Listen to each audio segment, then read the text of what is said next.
Tennessee Titans fans Mel Kiper is here to talk about whether or not the Tennessee Titans should or will trade the number one pick in the draft. Oh boy.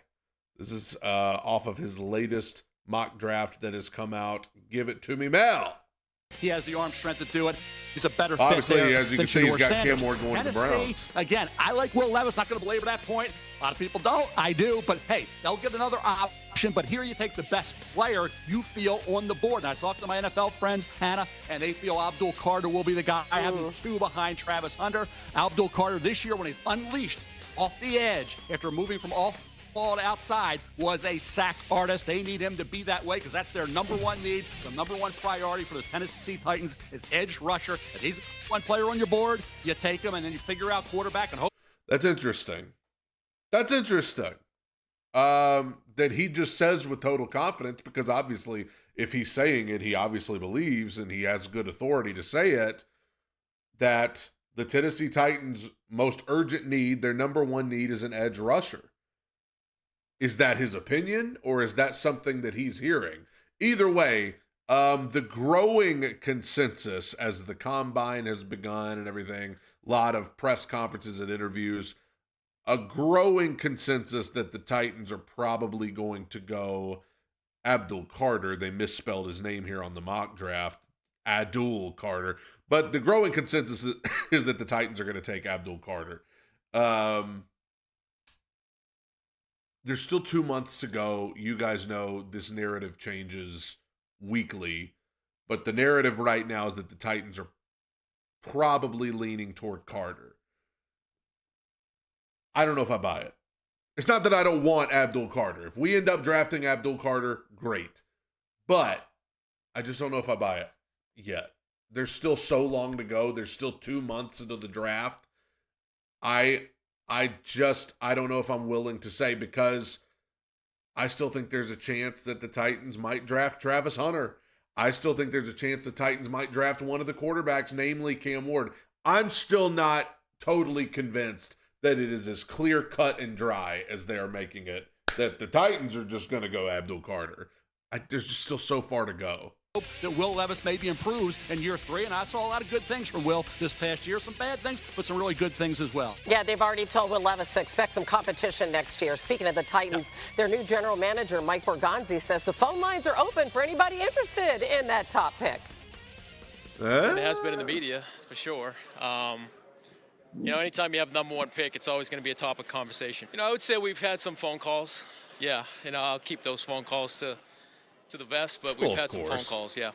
There's a handful of players, anytime you're at the top of the draft that you would deem generational talents, and we certainly feel that way this year as well. GM speak is just so much fun this time of year. Yeah, pretty much he said what he had to say. Like, we've gotten some phone calls. What more do you want me to say? Like, do you want me to tell you who we plan on drafting? Do you want me to just tell you who's at the top of our board? Do you want, because obviously it's a waste of time to even ask. Field.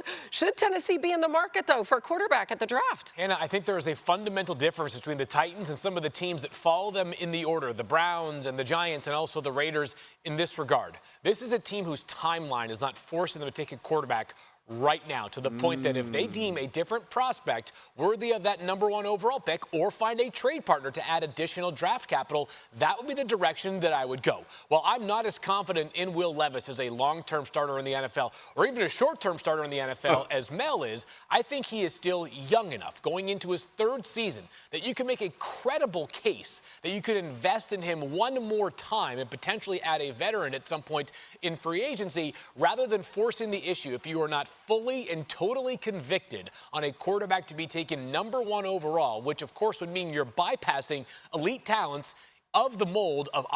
Okay. Whoa. A lot to unpack. I guess I get his point that the way he worded it, the Titans are on a different timeline than the Browns, the Giants, the Raiders. They don't feel like they have to take a quarterback right now if they don't want to. My only argument to that would be the Browns, Giants, and Raiders are. Those 3 teams are in position. Like, did anybody, like, Did anybody watch the Browns? You mean tell me the Browns their roster's in that much better shape than the Titans? Then why are they picking second? They had the same record as the Titans. There's that big of a difference between the team picking at number 1 and the team picking at number 2. The Giants are third. The only reason they're not picking number 1 right now is because they randomly beat the Colts in the next to last week of the season. I don't understand the narrative that's like, oh, the Giants, Raiders, and Browns, they're in win now mode. They're a quarterback away. That doesn't make sense. But I do understand, I think, what he's trying to say, which is that the Titans are carrying a different philosophy into this draft, which is that, hey, pretty much we have so many needs that if we think it is better for us in the long term to take Abdul Carter instead of one of the quarterbacks, we're going to do that. I totally respect that. I totally get that. On the topic of Will Levis, another thing that there is a growing consensus of is the growing consensus that Will Levis could be the quarterback for the Titans in 2025 because of Derek Carr likely going back to the Saints. He was a lot of people's top of the list as guys who could come over to Tennessee. Looks like Derek Carr's going back to the Saints. Matthew Stafford would make no sense. Aaron Rodgers doesn't really look like people are exactly lined up for him. A lot of people don't think the Titans want anything to do with him. A lot of people don't think anybody wants anything to do with him. Kirk Cousins, who knows where he stands with Atlanta, and he's a statue. He's a ghost. Russell Wilson, I mean, maybe. There is a growing consensus that it could be Will Levis. The reason that doesn't make any sense to me, I don't know how, if you're Brian Callahan, I don't know how you sign off on that. He's on a warm seat.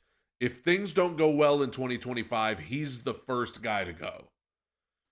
Going with Will Levis, who was one of the biggest reasons that they were so bad in 2024, going with him again, yeah, I get it if you're a GM and you're like, well, let's see if he gets better. If he sucks again, then we'll take a quarterback next draft, whatever. Who knows who that quarterback would even be. But if you're Brian Callahan, how could you possibly... I mean, you need like a written agreement that's like, if he's terrible, you're not going to hold it against me because you're putting my job in a lot of danger by just giving it to him. If you do Abdul Carter that. or Travis Hunter or even Mason Graham from Michigan. Oh, okay. Mason Graham. I hadn't heard the Titans attached to him at all. Yeah, and I think you got to love the quarterback. If Tennessee loves one of these two quarterbacks, then you take that quarterback and you let him compete with Will, and you would hope that he would beat out. If you're taking number 1 and maybe beat him out if he doesn't, okay, it's great because Will Levis becomes the guy. Either way, you got to get the right quarterback. So if they love one, you take them. But when talking to NFL people, it's a lot of polarizing situation with these quarterbacks. Some think they're okay. Some say they should be third-round picks. Some are just down on this quarterback group in general in terms of the top part. But I think what's in Tennessee's case, if you love one, you take him. If you don't, you take Abdul Carter. That seems. I wonder, tell me what you guys think.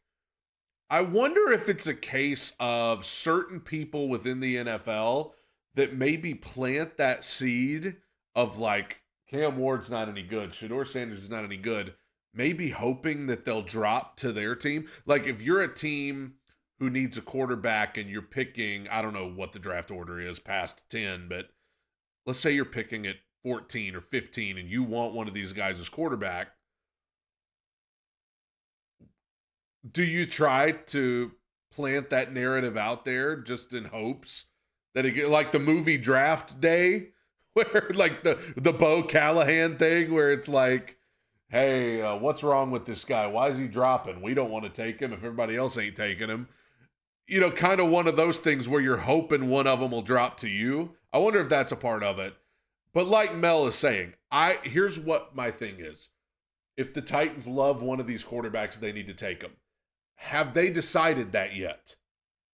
Have the Titans decided at this point on February whatever it is, February 27th, 2025, have they already made up their mind that we don't love this guy or we do love this guy?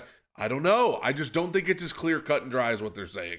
To be the direction they may go. Obviously, this is a team, as you said, has some time on their hands. We'll see if Levis develops. If he doesn't, there's other options. There's other options in free agency, trade, that he can bring in somebody else to compete, even if they don't get a quarterback. Those options are dwindling. Yeah, and listen, they don't lay all of last season's disaster on his feet. Obviously, he couldn't take care of the football, but they didn't as a team. They had way too many penalties, a lot to clean up. The Titans have some time on their side, right? They are a fresh organization in terms of experience, a second-year head coach and a first-year GM. Cleveland, not in that situation, and they have no way of getting out of the Deshaun Watson deal for not just this year, but also.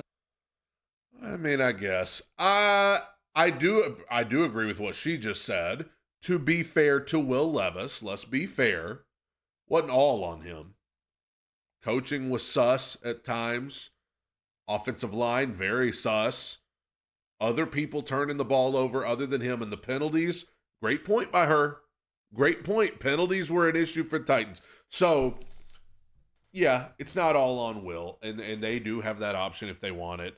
But Mel acting like there's obvious other options if they don't want to draft a quarterback, I just want to know who.